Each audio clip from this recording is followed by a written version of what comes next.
Welcome to Incoming, the Veteran Writers Division. So we had we had one of these readings earlier this year, and it was really cool.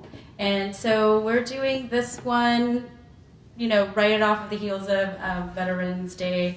So I'm really happy that a lot of you guys are here. Come on in, come inside. Sit close to the front where all the action happens. There you go. Yeah, there you go. So we were able to do this reading through our community partnership with So Say We All. I have Justin Hudnall here, who's the founder for So Say We All, and he'll talk about Incoming a little bit. How many people have been to the Vamps that we've had here at Mesa? All right, three of you. That's great. Well, actually, 4, 5, 6. So with VAMP, what we do is, students send in their stories based on like a theme, and they're all true stories. And if your piece gets selected, you get to go through this very rigorous workshopping process. How many of you guys are in an English class right now, or have been? Okay, you know what workshopping looks like, right? So this is like workshopping on crack. I shouldn't say crack because we're on campus, but it's just very intense workshopping with peers, with other students who get selected. So for example, last semester we had like 200 submissions from 200 Mesa students sending in their stories, but only 6 of them got chosen. So it was a really, competitive process. The students went through a lot of workshopping. They met with writing coaches, they met with performance coaches, and then they were able to perform their stories for everybody in this campus. So it's kind of like, we have a version of that with our veteran writers, and again, like I said, Justin's going to talk about that. And I just realized I forgot to tell you that my name is Jennifer Girillo. I'm a professor of English here at Mesa, and I'm just very excited to have this reading this year because we have 2 Mesa students. Adam's still at City, right, Adam? Yes. And then we have 2 other published veteran writers. So it's a really cool mix that you have of students and professionals out in the world. So we hope you really enjoy it. We have books on sale over there, and Justin will probably talk about that. So I'm just gonna let him do that now because I'm getting really hot. Give it up for Ginderillo.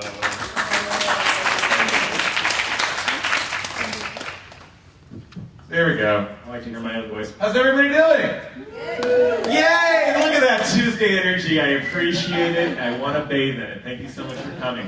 Like Jen said, I run with Julia, a nonprofit in San Diego called So Say We All. We've been around 7 years. Our mission is to help anyone tell their stories and tell them better. And that's public programming that anybody can do. We've done shows in bars, libraries, aircraft carriers, wherever they'll have us, basically. And we also do programming for groups that we feel are talked about more than heard from. That includes immigrants, refugee groups, LGBTQ, and veterans. Because if you can go back in your mind's eye to when you were a child and your parents were talking about you in the room like you weren't really there, you can remember what a shitty, no good, very bad feeling that was. And we wanted to ameliorate that by giving people an opportunity to tell their own story. Because as you know, if somebody else tells your story, they're going to get it wrong. So that's what you'll see in the spring here around, I think we're shooting for April for the Mesa Vamp here. I hope you all write and submit to it. One of the things that almost everyone who's done our show has in common over 7 years is that they say, I'm not a writer. And then they proceed to tell a really great story. And the reason we say storytelling rather than writing is because if you've had a bad day and a drink and someone listened to you, you've told a story, welcome to the club. You're one of us now. One of us. So please, do consider writing. Definitely come to the show. It's a chance to learn and be surprised by who your classmates and professors are, by hearing these truths come bubbling out of them. I know that I've always been scandalized in a delightful way. And I think you're going to be a little bit of that today with our veteran writers. So the reason we did Incoming, in one preface I always have to say, whenever I get a chance to say it, is that, and this is because people always come up and there's always one that says like, oh, it must be so therapeutic for the veterans to write their stories. No, writers are depressed for a reason. This is really hard. I think if it's therapeutic for anyone, it's therapeutic for our society and our democracy and the social contract that kind of holds this whole country together. which it's kind of doing right now.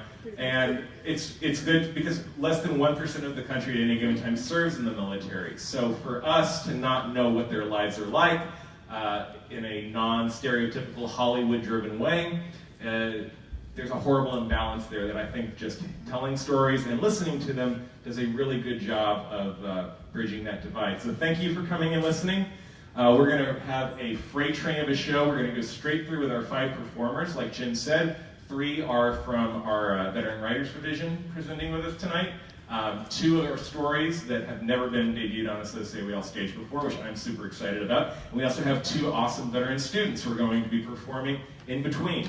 And I am not going to talk until the very end from this moment on, because I know you didn't come to see me. Except Adam. Adam always does. So, without further ado, please give it up. Please give us the energy. This is not a church session, so if you hear something that makes you laugh, please laugh. Please give us your energy so we can give it back to you. And it's a conversation, right? That's how it goes. Except for heckling. Don't do that. We'll throw you off the helping. So, without further ado, here's the lineup. Please clap. Your performers tonight in reverse order of appearance. Francisco Martinez Coelho, reverse order. Karina England. Ellen Wright, Ariel Pinol, and your first performer of the evening. Give it up for Mr. Adam Stone and Luna.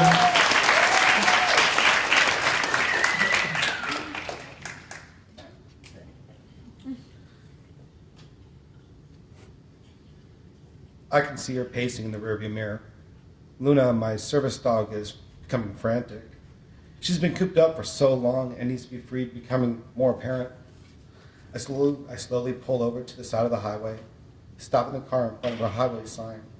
There, brazened in forest green metal sign, in reflective white paint, California Highway 1. The mountains on my right pushes all the way down to the ocean, with the scar of the highway cutting along the mountainside.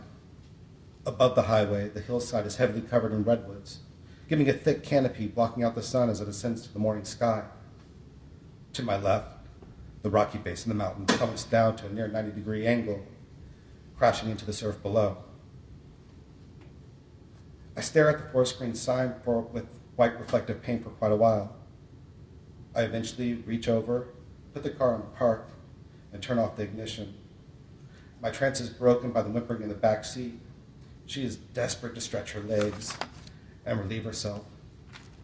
I open the driver's side door, stepping onto the highway, my boots crushing the gravel on the side of the road, grinding the small particles into almost dust as I walk to the rear of the vehicle.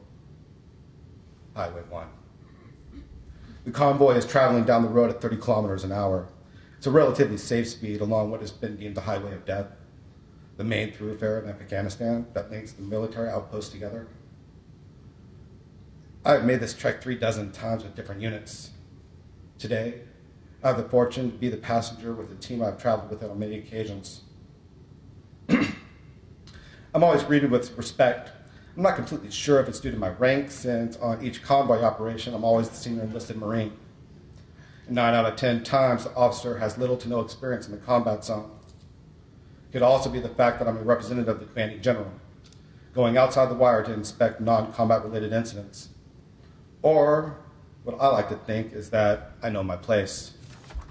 I sit quietly in the truck and let the Marines do their job, since they know what they're doing. Once at the accident scene, however, the convoy Marines then provide security for me while I do my investigation, because I'm fucking good at my job. Over the course of a few months, I have ferried with them multiple times. I've become familiar with their personalities. The ones that I know best are the Marines in Truck 3 of the convoy. It's my go-to vehicle.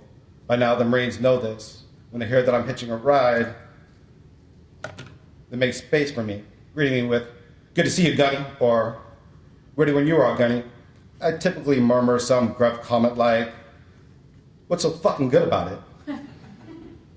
"I was ready yesterday, where the fuck were you?"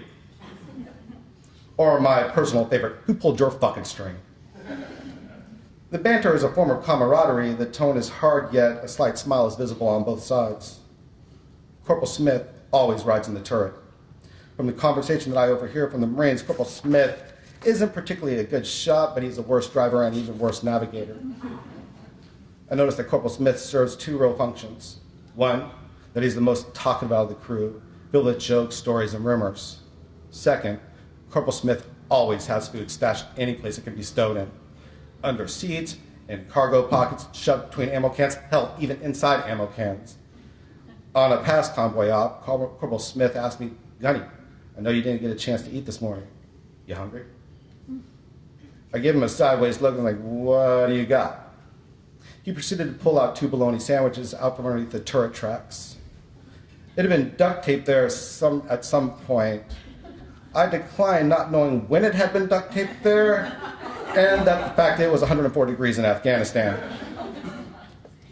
Corporal Smith shrugged, took a bite out of one of the sandwiches, made a face, then threw it to a stray mangy mutt that had been running alongside our convoy.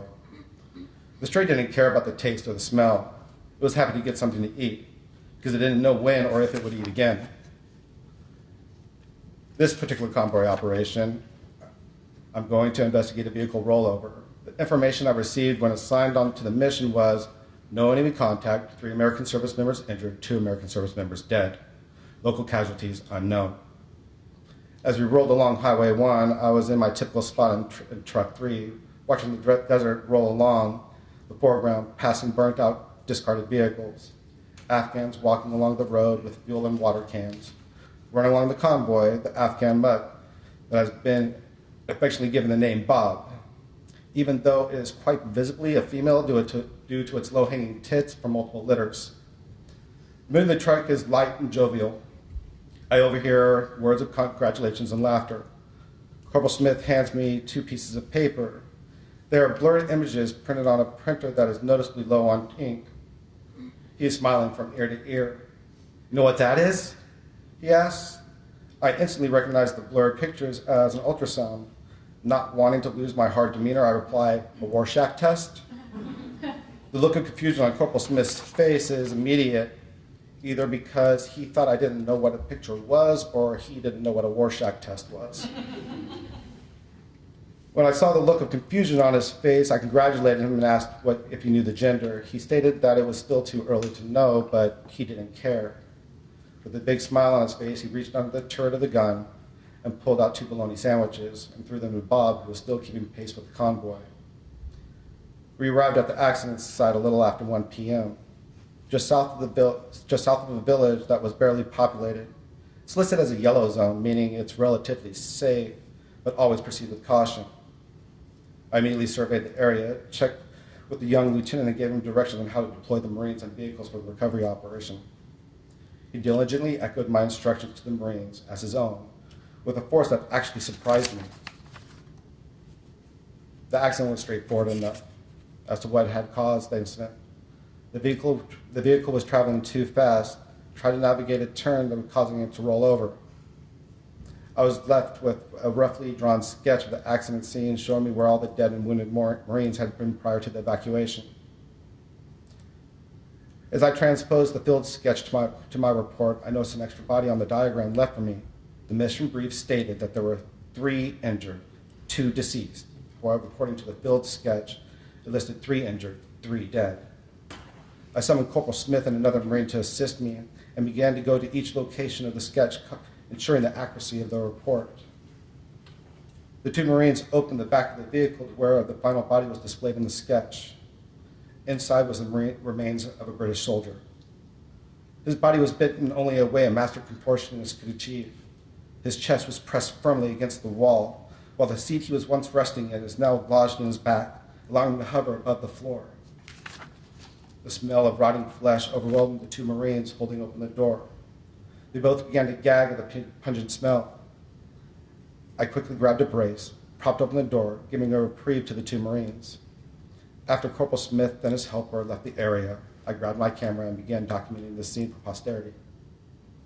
Every angle that could be photographed I did, except for inside the vehicle in an attempt to postpone the inevitable as long as possible.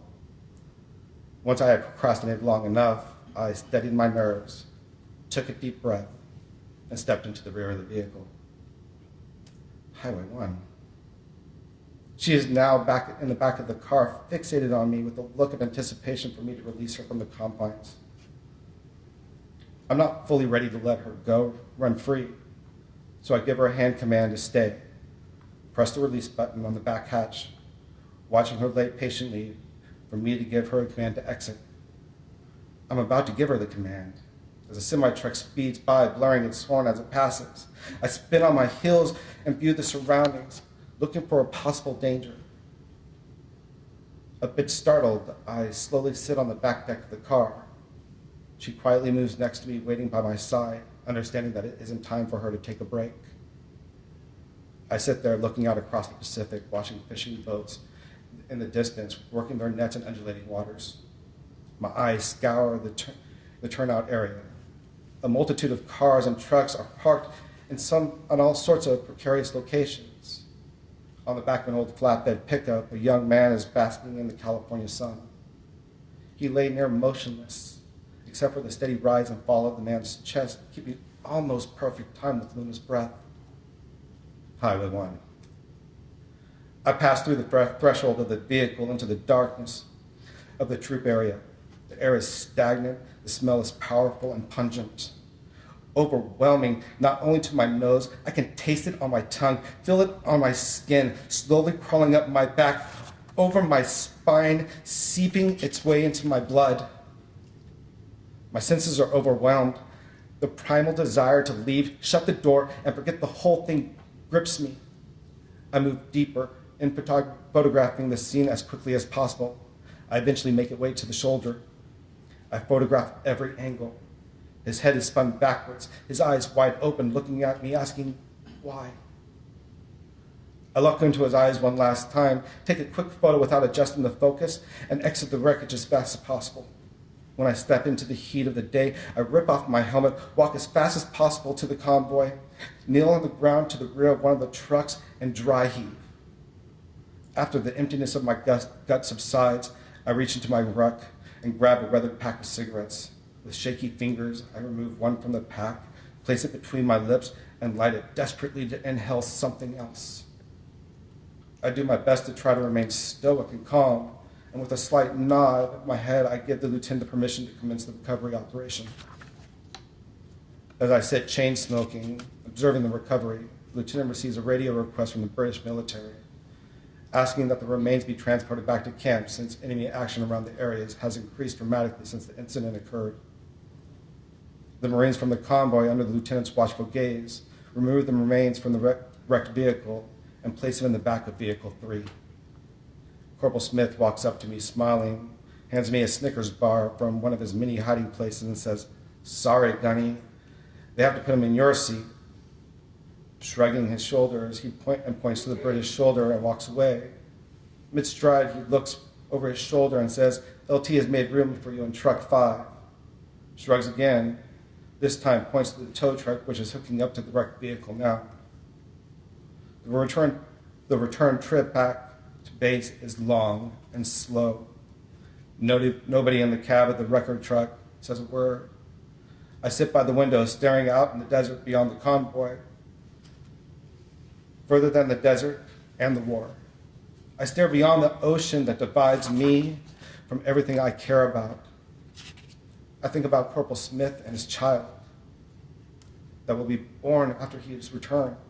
I smile, thinking that he will be present at the birth, that he will be able to hold his child at the beginning stages of life. I think about the British soldier riding in the seat I once occupied. I think about his family and wonder about if he had children. I think about my own family and look to the sky and wonder if they are thinking about me. The driver of truck 5 breaks the silence, saying, "There's that bitch." I look ahead of the convoy and see Bob a few hundred yards ahead pacing the side of the road. A slight smile curls my lips, and I imagine Corporal Smith digging into one of his many troves for something for the desert hound. As truck 1 begins to pass Bob, she jumps in the air, cowers briefly, and runs into the desert. Truck 4 slams on its brakes, turning abruptly to the left, causing truck 5 to do the same, but veer to the right instead. All subsequent trucks of the convoy do the same thing in weird domino effect. Radio traffic is coming free cyclically. Each truck reports their condition. Truck 1, fuck, what the happened? Truck 1, up. Truck 2, shit. Truck 2, rear damage, up. Truck 3, nothing. Truck 4, up. Truck 3, fucking flip, fucking IED or something. All vehicles in the convoy report up status in ascending order. Orders are given for the Marines to set a perimeter around the convoy. I immediately find the lieutenant on the radio requesting immediate air support. As the helicopters cover us from the air, the Marines protect the convoy on the ground at 365-degree perimeter. The bomb technician that is aboard the convoy clears the road of any further IEDs. Once given the all clear, the lieutenant and I, along with a few non-commissioned officers, walk up to the wreckage of Truck 3. Its chassis is nearly split in two. The remains of the British soldier lie half in the center of the road and the other half in the vehicle. The driver and co-driver are still wedged in the cab of the truck with the engine crushing them in place. Corporal Smith was still in his turret about 20 feet away from the vehicle, motionless with an empty smile on his face. His hands are laid prone against the ground with a bologna sandwich still resting in one hand and two folded pieces of paper in the other. In front of Corporal Smith is Bob, nibbling at the sandwich in Corporal Smith's fingers. I lift my M4 from its resting position across the front of my chipped body, raise the weapon to my shoulder, side in, squeeze the trigger 2 times in a rapid succession. The first round impacts the hindquarters, immediately causing her legs to go limp, dropping her tail to the ground. The second round strikes through her neck, exploding her esophagus. She falls limp to the ground with a half a bologna sandwich in her mouth. Highway 1. I stare between two parked cars where a few dogs are frolicking with each other. Luna lays silent next to me with her head nuzzled next to my leg, nudging my hand ever so often to elicit a pet, perhaps an ear scratch, or at best, a full-fledged hug. She doesn't persist. She knows that I'm not really present in mind as I am in body. The dogs I am watching romp around, catch her gaze, and trot up to us. I notice her ears perk up, causing a break in my trance. I look down at her and see in her eyes the desire to play. But her need to sit with me to ensure that I'm okay takes precedence. I place my hand between her ears and scratch frantically. Her ears perk up, her eyes brighten. She sits up, opens her mouth to smile, letting a tongue fall out. I unhook her leash, rub her head one more time and say, "It's okay, girl. I'm here. Take a break. Run free." Thank you.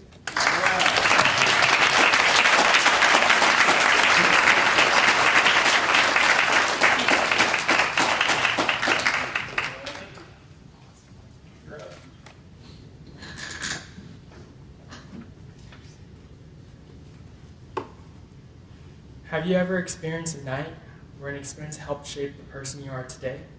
That kind of night, which changed my life, happened in the early cold months at the start of the new year a few years ago.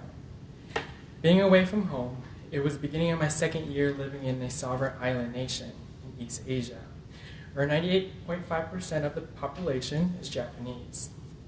The night took a turn when I was spending time with a boy. During a Tokyo winter night, which transformed my lifestyle into an entirely different direction. Let's go back to the month of February in 2015. The 20th day of the month to be exact. It was an average cold, breezy day in the wintry months in Japan. I was working a normal day, sitting at my desk, preparing the review process of the individual weekly schedule for my division. Each sailor is required to fill one out once every week, listing everything they plan to do Monday through Sunday. The weekly schedule includes a curfew that begins from 12 a.m. to 5 a.m. Being a U.S. sailor, we were to abide by these strictly implicated policies, and were not to allow to be out during those times. Majority of the time, many sailors fill out very broad details of their plan, because a weekly schedule could be held against us if a sailor gets in trouble. We try not to be in detail of what we do because everyone wants some privacy, when the all-knowing Navy is always asking.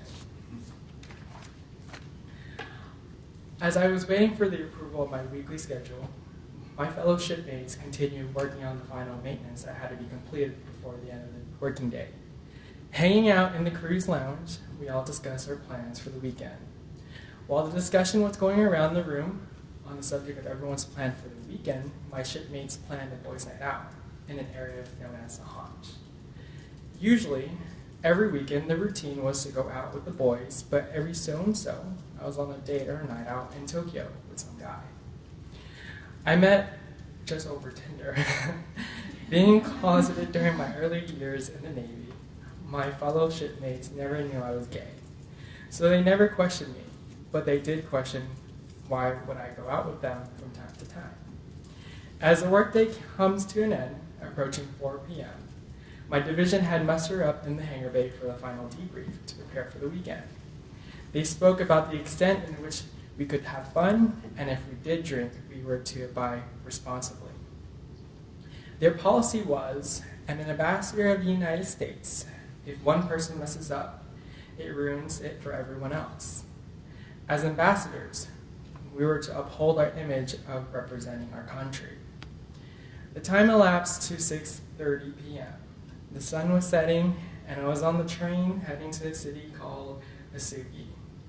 The ride was about an hour from Yokosuka to Asugi. I was filled with excitement to see Brian, the Navy boy I was talking to. Although it was merely only our second outing, the plan was to head out to Shibuya, Tokyo, with a group of friends that I was going to meet for the very first time. I was overwhelmed by my emotion from being nervous, since this was the start of a new trend of meeting random strangers and having to call them friends that very same night. Extremely energized and awake for the night to come, I met up with Brian and his friends at the train station. As expected, I was introduced to the whole group. All 6 of them welcomed me arms wide open. This group had a sense of immense camaraderie to the mix. They were all openly gay, lesbian, or straight, and also in the Navy, just like myself. I finally found myself for the first time in my life, being able to experience such a new culture and being able to experience something new firsthand, where I felt welcome and not judged based on my sexuality. The clock hits 8:20 p.m. As the wintry cold night had filled our bodies with shivers down our spines, not allowing the cold night to prevent our eager selves and elevated moods to have the best time of our lives, we stopped by the family market located in the train station northbound to Tokyo. Whether it was against the law or not, we drank multiple cans of Chuhai, which were comparable to the American alcohol drink known as Four Locos. This is when we knew the night had just begun. The free-spirited group and I sang and danced on the train ride, being obnoxious, bumping into others while laughing our butts off and filling the train with sounds of our chatter. All the while, the local Japanese had to deal with our craziness. They seemed to understand that we Americans had a different way of expressing our lifestyles, never having the opportunity to be who I always wanted to be before.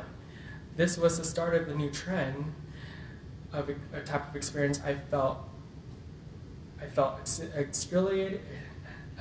exhilarated and thrilled for the future. I loved it and embraced every second of it. Tokyo is the heart of Japan. To the left and to the right, buildings stacked high, people shoulders to shoulders, roads crowded with small vehicles, while ambient lighting filled the night sky. The air was dense, the cold air hit my skin, but the alcohol kept my heart warm. Interacting with Brian, hugging him as I gazed at him with a completely new set of eyes, I was going to let my heart speak, but let myself go and let my body do all the talking. That very moment, Brian introduced me to his passion of expressing himself to have fun, which was entirely outside of my normal comfort zone. Holding his warm hands, I felt a sense of trust with him. Soon after, we arrived at our first club. The club location was quite unusual. Club Camelot was its name, and it was around the corner of a tall building in the alleyway. The club sign, shining bright neon pink, had huge male bouncers in the front collecting money. This was the start of a new chapter in my life, and the night was still young. Walking through the doors, the club had 3 underground levels, each with different types of music. My group felt the bass and rhythm of electro dance music, also known as EDM. So we ventured down to the 3rd level. Rounds after rounds of mixed cocktail, and after 2 awful, unwelcome shots later, Brian and I lost ourselves in the trance of the music. As the night progressed, drops of hot sweat rolling down our face and dancing moves were becoming sloppier, leaving us in an embarrassment. At one point of the night, we single-handedly drew the attention of the crowd by our grinding dance moves. Catching the attention of others, we received applause to continue on. The amount of support we had from the other fellow drunken partiers and DJ witnessing 2 gay guys having an amazing time, allowing for the ability to be lost in the moment. For the first time, I was able to express my ecstatic feelings and the true representation of myself in regards to my sexuality. Others may have thought our dancing was an embarrassment, but it was merely our satisfaction I was longing for. When the night was coming to an end, there was a change in the atmosphere. As it transitioned into a cold wintry night, at this point, my watch read 3:30 a.m. The train station was still down. The operating hours of the train station were from 5 a.m. to midnight. This is when the terrifying reality of my curfew policy popped into my head. Amidst with all the chaotic thoughts racing in my head, I was thinking of how hundreds of sailors before have done it in the past. And I was attempting to reassure myself it wasn't a huge concern for me unless I got in trouble. Brian and I waited patiently outside while the group was inside the club enjoying themselves. I have never shared a connection with a boy before, but we had a long discussion of shared interests that what we both want in life.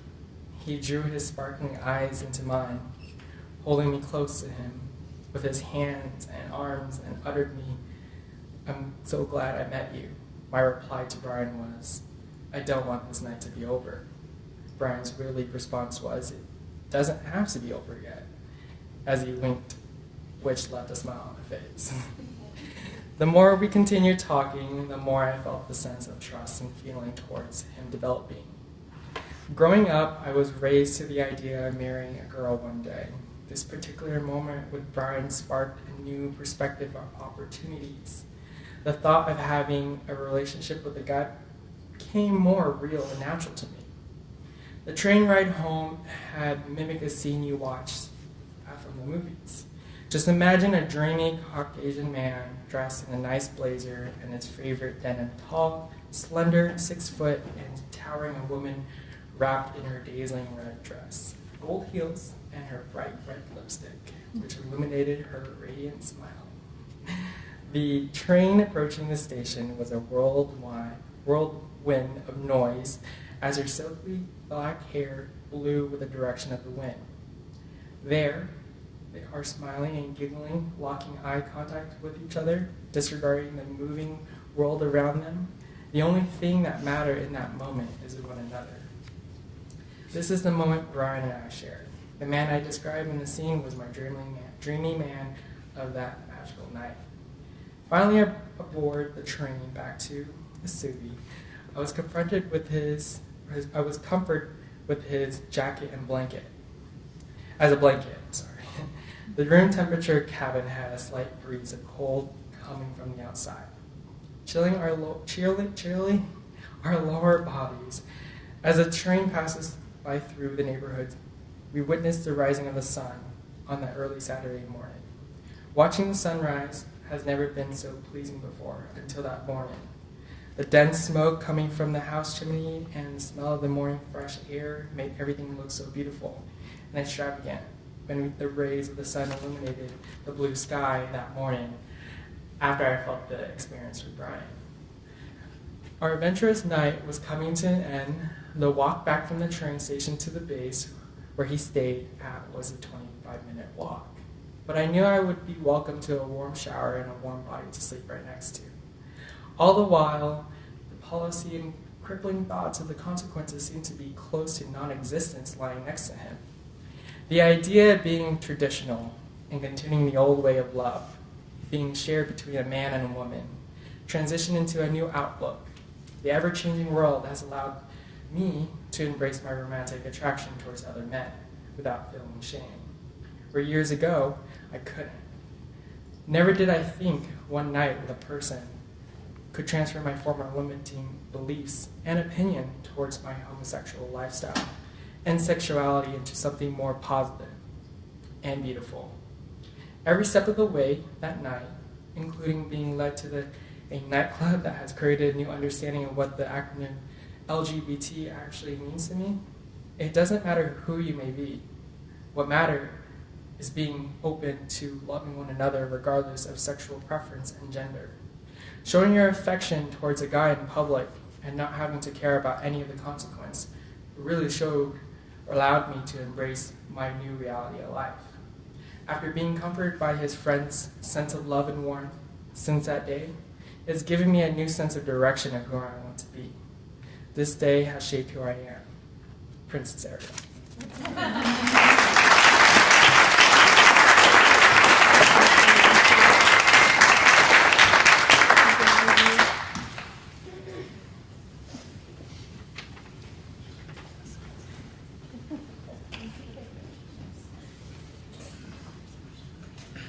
It's 12:04 on Thursday afternoon, and I'm sitting on the couch in my brother's girlfriend's house in San Antonio. I got here Tuesday night. It's an obnoxiously oversized place in a gated community. There's a mass-produced panorama of Paris on the puked salmon beige wall behind me. My brother is passed out in their bedroom, which is upstairs and bigger than my apartment. He's on his back with his mouth agape, and I know this because I went in a little while ago to sneak an Adderall out of his bottle on the dresser and try to take the edge off my hangover. My brother moved to Texas last fall to be with Katie, who had a job and owned a home. My brother was renting a room in a friend's house in PB and working a new job he hated, his first since being discharged from the Army 7 years prior, after 7 years in.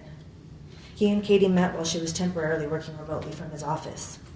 He passed a note to ask her out, feeling too self-conscious to talk to her in an office full of dudes.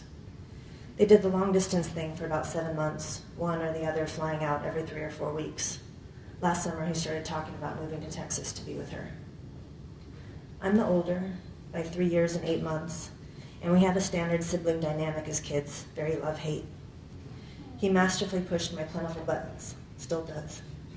He used to knock on my bedroom door while I was shut inside and run down the hall, which unfailingly had me yelling after him. We would play together for hours, his Ninja Turtles riding in my Barbie Corvette. Over the years, we exchanged countless blows, both physical and verbal, but if any one or thing threatened the other, we were the first line of defense. As I succumbed to adolescence, I really didn't like him. I thought he was annoying and immature, but to be fair, I didn't really like anyone, least of all myself. After 9/11, he decided to join the Army to defend his country. He was 18, still gangly and pimply and goofy. I went to his graduation from boot camp in Kentucky. It took me a long minute to pick him out from the group, everyone identically shorn and uniformed, and so young. He couldn't turn his head the first day of our visit. He'd not been allowed for weeks and couldn't break the habit. His one request was a box of Trix cereal, which he ate in one sitting. We wrote letters back and forth while he was stationed in the U.S., and I began to appreciate him in a way I never had. I had taken him for granted, my pesky little brother always underfoot, poking me or teasing me or repeating a joke until someone yelled at him to stop. But now that he wasn't around, I missed him. The morning he was to fly to Iraq on his first deployment, I was working at a cafe and spilled scalding hot coffee across the top of my hand. I was so distracted. We continued our correspondence, my letters now addressed to a forward operating base. I eagerly awaited his visits home. His first leave after Iraq was over the 4th of July holiday, and we spent it at my dad's house barbecuing. In the midst of the fireworks, I realized he wasn't outside with us, watching. I found him in the living room, staring at the comic section of the paper. Whenever we went to Disneyland, we always left before the big finale. He'd say he was okay, that it wasn't a big deal. He just preferred to not be around for the fireworks, but I saw the flinches and the far-off look in his eye. I know he saw terrible things, the kind of things that can't not change a person, the kind of things I'll never understand. I know he saw friends of his killed right beside him, in the same vehicle. And the hits keep on coming, all these years later. A buddy of his, a husband and a father, hung himself a month ago. After he got out, we were closer than ever. He was my best friend. Others marveled at our relationship. Someone once said to me, "You know that's not typical, right?" And I did, kinda. I was proud of what we had. We didn't have to explain ourselves. And we had so much fun. We drank together, a lot. It's a small miracle I survived those years, regularly driving home double vision drunk from Chula Vista to North Park. We comforted each other through breakups. He tossed my phone aside and took me out when a boyfriend I was leaving texted me some 30 times in 2 minutes. I listened to his girl troubles when he'd show up at my door with tall cans and chips from the 7-Eleven around the corner. He slept on my floor without me asking the night before I went to file a restraining order against an ex. I picked him up from a trolley station in City Heights, tripping on acid, after his girlfriend left him on the side of the freeway after he grabbed the steering wheel of her car and tried to swerve them into traffic. That girlfriend approached me about trying to convince him to enter an inpatient treatment center to get help, but we didn't get anywhere. That was the girlfriend before Katie, 2 years ago. They broke up, and knowing firsthand the madness that can come and then go with a toxic relationship, I expected him to bounce back, but he didn't. That holiday season, he flaked on Thanksgiving and Christmas both. I brought his presents to him a few days later. Drunk and strung out on Adderall, he nastily mocked every gift in turn. I took mine back, assuming he'd throw it out. He blasted the superficial consumerism and shrugged off missing the gatherings. "I just didn't want to go," he said. One day he told me he sometimes heard voices when he drank, that he heard the neighbors talking shit about him, that he couldn't be sure how much of it was real. He was increasingly distant with my mom. She observed that if she asked too many questions he didn't want to answer, he stopped coming around. He stopped talking to my dad altogether. I got myself into yet another shit show of a relationship right about the time he met Katie, and between that and their frequent visits, we saw less and less of each other. He really pulled away when he announced he was moving. No one in my family has ever handled distance well. My mom recently shared with me the dynamic of my dad's Navy deployments when I was a child. He would get upset at her telling him she missed him, angry at her letters. When he came home, he would be distant and cold, and they would fight until he left again, for months or a year at a stretch. He retired when I was 12 and was around regularly for the first time in our lives. A typical weekend for my dad included a case of beer, along with pitchers of margaritas shared with my mom. He was either affectionate and funny when he drank, or an ugly bully. The wrong tone or look sent him into a rage, and he would be inches from my face, his eyes bleary and red and angry. Sometimes, when he really got mad, he hit or grabbed. My brother got it much more than I. He never laid hands on one of us in front of the other, or in front of my mom. I heard his yells and my brother's cries from elsewhere in the house. There's a patched hole in the wall behind the door of my brother's old bedroom where the knob went through as the door was thrown open.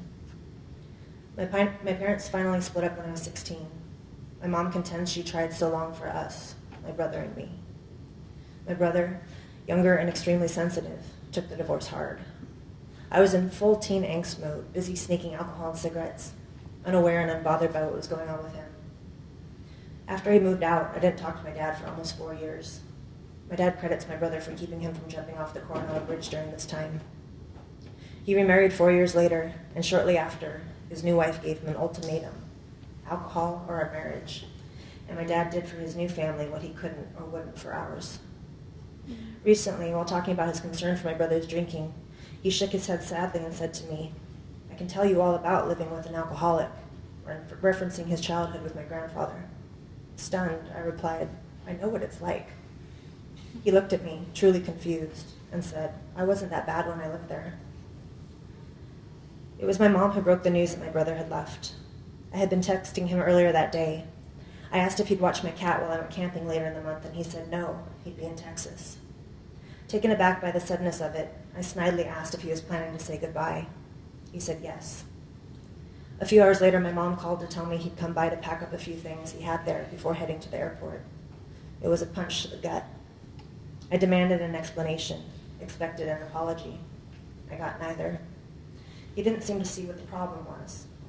I ping-ponged between hurt and anger. I texted Katie, "Good luck."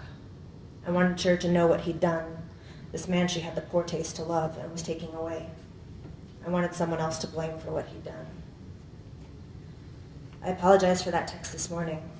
I wrote it sarcastically, out of anger and frustration, but I had no idea how sadly appropriate it would turn out to be.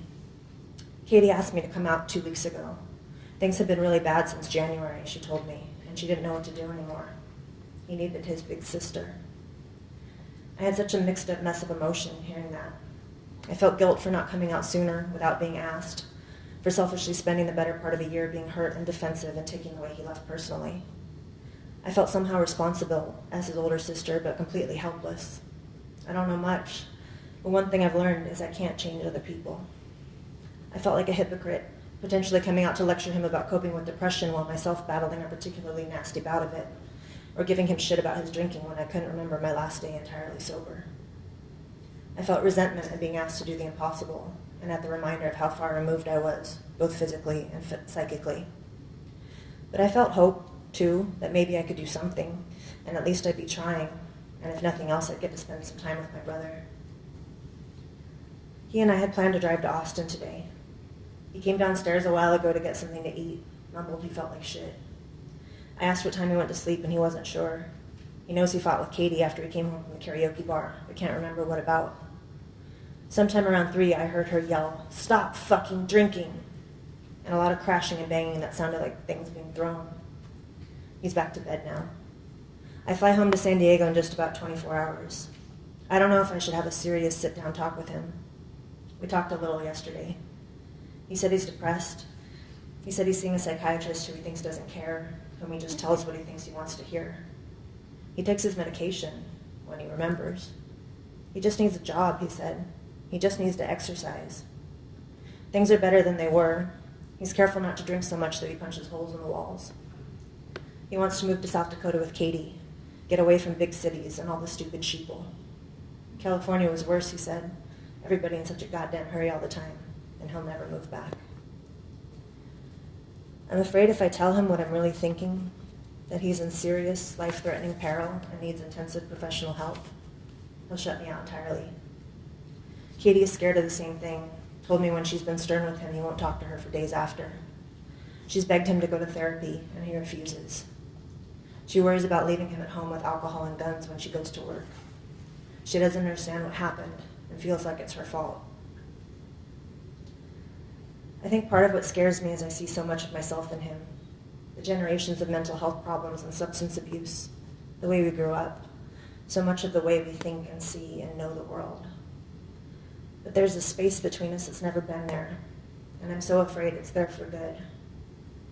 I fumble for the line between being supportive and being abused, and he's so angry and negative and misanthropic these days. I don't like being around him. I was jealous when he came out here for Katie, but now don't envy her in the least.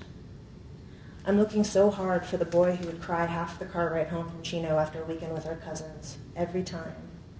For the man who would shoot the dirtiest look at someone being rude or mean to someone else more vulnerable. He's in there somewhere, under booze and pills and PTSD and depression and fucking life. I just hope he has some kick left in him. Because as much as I want to figure it out and dissect it and make it better, this is another war that's not mine to fight, and that I'll never completely understand.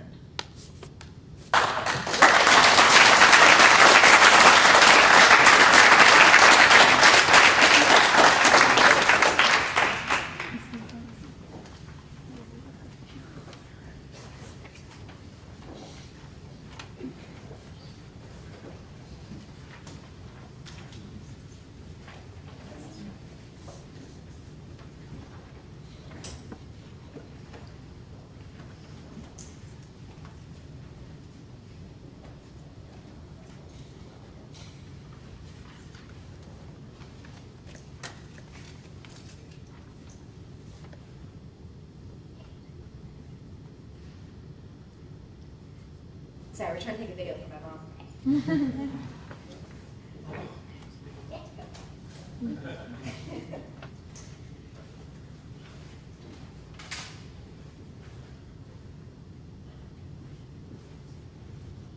I stood my watch as we played games just for fun.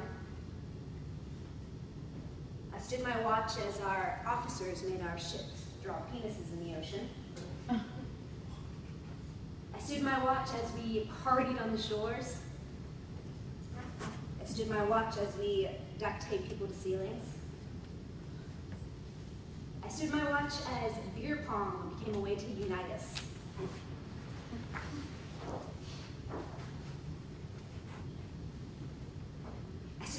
watch as we got to experience the world in ways that we never thought we could.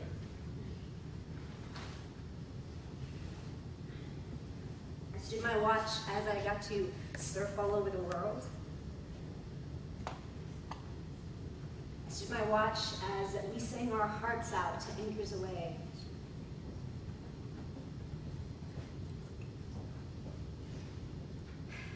I stood my watch as we fought amongst ourselves. I stood my watch as our enemies stared at us from their shores. I stood my watch as enemies hunted us like sharks in the water. I stood my watch as my own brother learned to kill. I stood my watch as our brothers in blues killed themselves.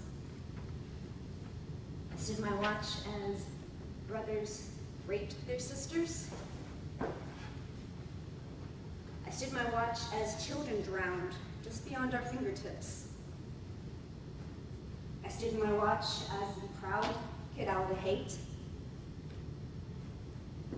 I stood my watch as we got a taste of what we do to others.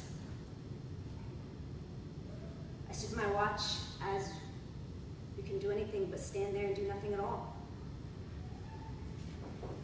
But now my watch is ended, and I refuse to watch anymore.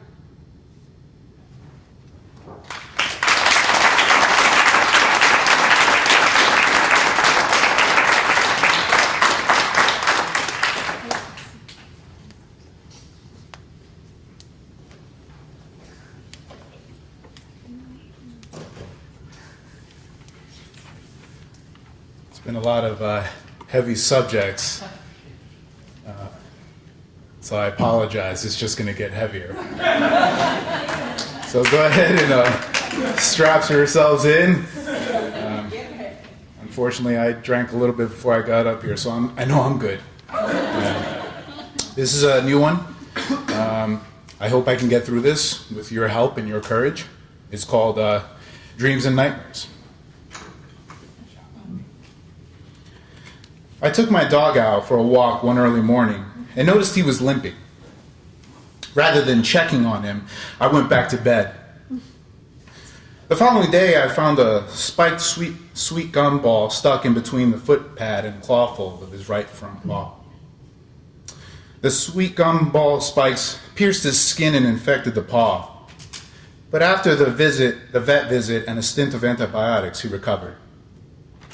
I didn't tell my wife, Tasha, how it got infected, since it happened around the time her father, James, died. Tasha told me stories about growing up with a mischievous family dog that ran into a porcupine and got quills stuck on her snout. James used pliers to carefully extract each quill from his beloved pet, and she didn't get an infection like my dog did. My wife ritually takes my dog upstairs to snuggle until my sleep aids kick in. Before he jumps off the bed, I pet him, staring silently into his eyes. We both have this sense of dread that the night brings. My nightmares don't have a pattern, but lately they've been about James. I'm walking down an unlit hallway, searching for the light switch. My hand traces the paneling, catching splinters from the knotty pine. A fluorescent light shines on James, like he's on a stage, but he spoils the moment when he points to my bleeding hand. Droplets of blood rain against the floor like the leaky faucet I wish he taught me how to fix. You're in luck, bud. I've got a first aid kit behind the bar. James' voice is still deep and unaffected by the New Mexico phonetics where vowels merge. The last time we spoke was in the summer of 2012 when he retired from the Oxbow coal mine after putting in 40 years. Are you just going to stand there and bleed? When he was alive, a cigarette would dance to the beat of each syllable on his bottom lip, but in my sleep, he doesn't smoke. I raise my right hand and assess the piece of wood stuck in the nail of my index finger.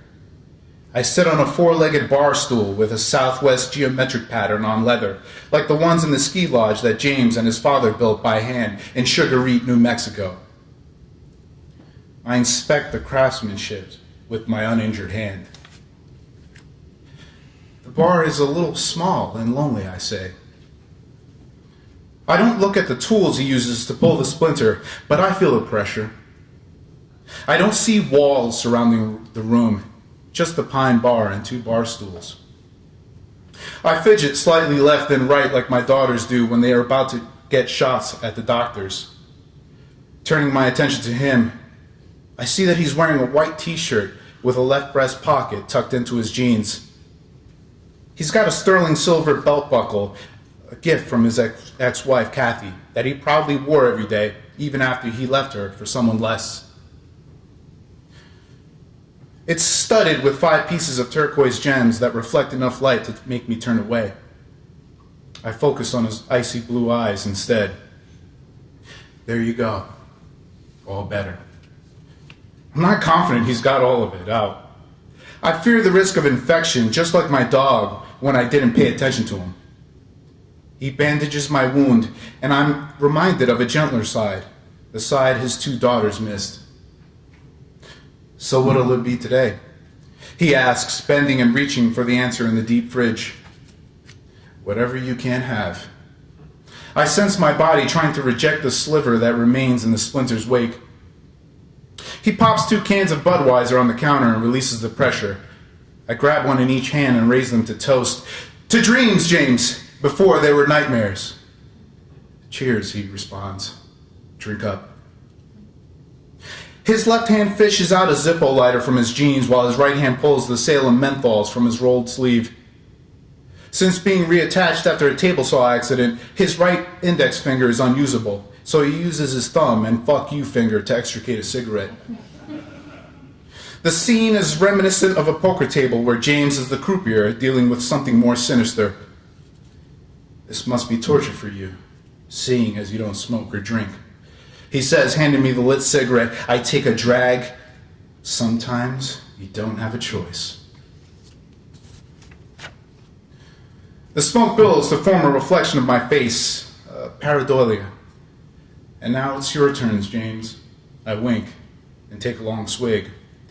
Where's your mother, James? Hell, I don't know. Serving drinks to angels at the rooftop bar or so, I guess. Word is she made it to 94. His head slumps. You know the rules. 1 drink for each sentence. 1 drag each question. His deep voice cracks. We've started. I trust you have enough. The 2 cans of beer remain full, never needing a refill. I drink and continue. So you never saw her when she left? I puff. The combination of smoke and beer makes me sick and lightheaded. His head stays down. He doesn't look at me. Your sister's not doing well with the drugs and all, I say, trying to kill him with the truth. She's been in and out of prison, you know. She really needs you. I'm sure she misses you. He's whimpering now, shoulders failing to keep up with each breath just as I struggle to maintain balance and consciousness. The bacteria from the splinters are invading my cells and wage war on my spinal cord. I lose track of time, but I know there isn't much of it left. Your daughters miss you, James. Tasha kept your voicemail. She listens to it every night. I had to tell her, James. I had to lie to her and say it was going to be all right. You hate liars, James. You made me lie. They were going to visit you in 2 weeks.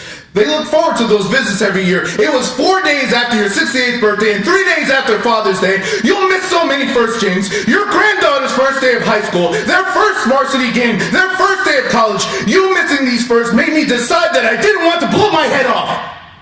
Drink! He screams, stomping around the bar to force me. My body collapses. He picks my head up and pours the beer on me, wailing and watching my muscles spasm. The tetanus locks my jaw. I grab his arms as I drown in the fluid. My last hope is to grab the snub-nosed .38 pistol tucked into the belt loop in the small of his back, the same one he used to kill himself with. There's only 1 bullet left. I struggle to point it to my head. I pull the trigger. But I awaken before the hammer falls.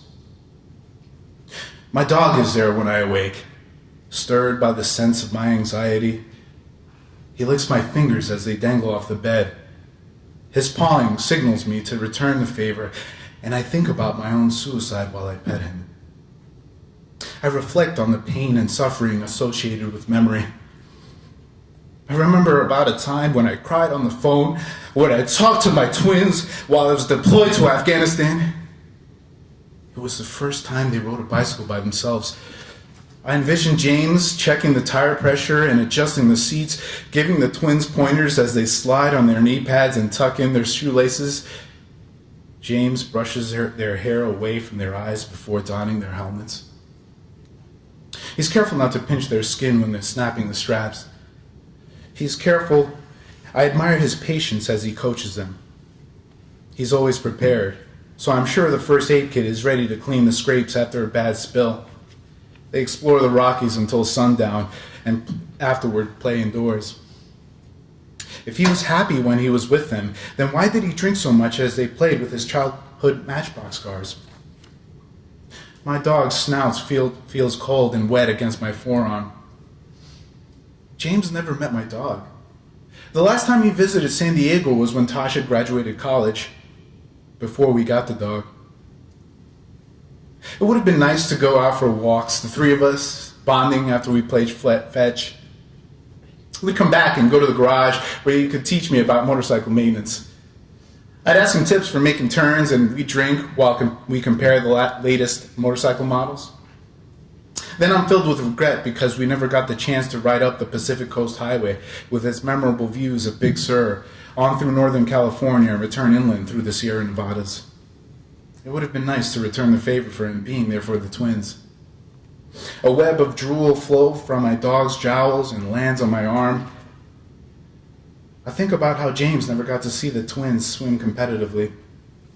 How interesting it would have been hearing his stories about raising two daughters skiing at the elite level. I picture all of us packed into the car, traveling from one pool to the next. He would say something magical to motivate the girls prior to their first race. I imagine his smile bigger than mine when they won because of his words. Would they hug him just as hard as they hugged me when I returned from Afghanistan? I am confident he would have wiped their tears if they got disqualified for a false start or an improper turn. What did he say to his daughters when they failed? What did he say to his daughters when they won? It's late now, and my dog is deep in his trance. He sits and sways left to right, which reminds me of how much fun I had pushing my daughters on the swings. They're 15 now and will leave for college one day. Further down the road, I think of them getting married and having children of their own. The need to kill myself isn't so strong now, and I am comforted by this fact. My dog, satisfied with affection and my normal state, returns to his bed, and we fall back to sleep.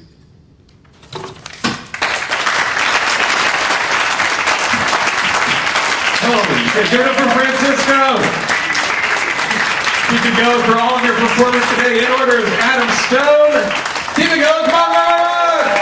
Aria Pingo, Ellen Wright, Karina England, and of course, Francisco Martinez Bueno. Jim, did you still want to do a Q&A or talk about those surveys you might have found under your buttocks upon your chairs? Yeah, we could ask if anybody has any questions for the... Before we cut out of here, we wanted to say this is an opportunity. Anything you want to ask, it's like a Reddit, and ask me anything, but you don't even have to go on Reddit. Yes? I have a question for... Y'all go on and just stand up so they can see your faces real quick.